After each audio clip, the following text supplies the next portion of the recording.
You ask Tiger to calculate. This deals with linear inequalities with one unknown. The final result is -3 over x greater than 9. Let's solve it step by step. Group all constants on the right side of the inequality. Subtract 1 from both sides.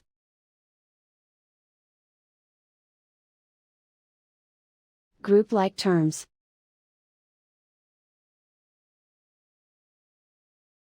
Simplify the arithmetic.